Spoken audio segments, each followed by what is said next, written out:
تبارك الذي بيده الملك وهو على كل شيء قدير.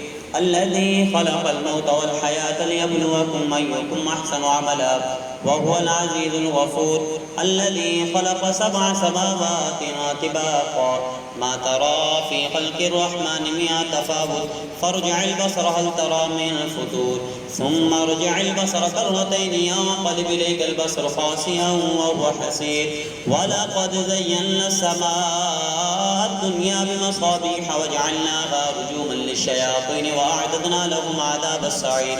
وللذين كفروا بربهم عذاب جهنم وبئس المصير.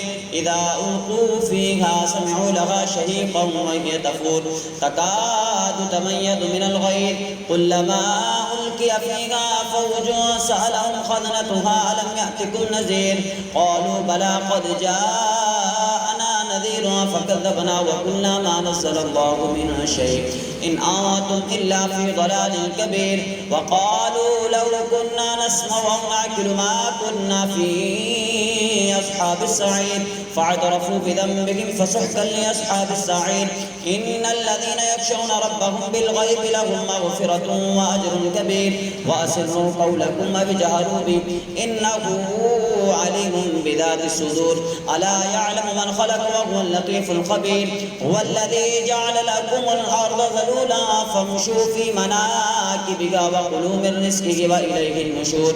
أأمنتم ما في السماء أن يخسف بكم الأرض فإذا هي تمور أم أمنتم ما في السماء أن يرسل عليكم حاصبا فستعلمون كيف نذير. ولقد كذب الذين من قبلهم فكيف كان نكير. أولم يروا إلى الطير فوقهم صافات ويقبض ما يمسكهن إلا الرحمن إنه بكل شيء بصير. أمن هذا الذي هو جود لكم يصلكم من دون الرحمن إن الكافرون إلا في غرور.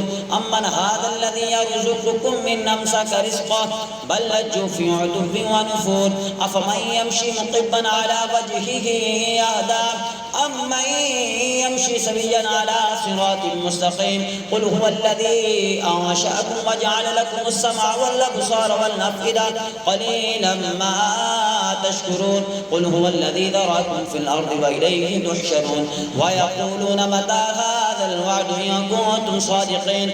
قل إنما العلم عند الله وإنما أنا نذير مبين. فلما رأوه زلفة سيئت وجوه الذين كفروا وقيل هذا الذي كنتم به تدعون.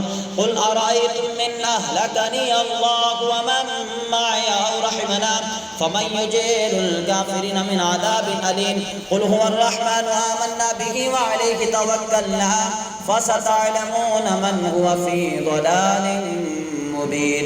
قل أرأيتم من أصبح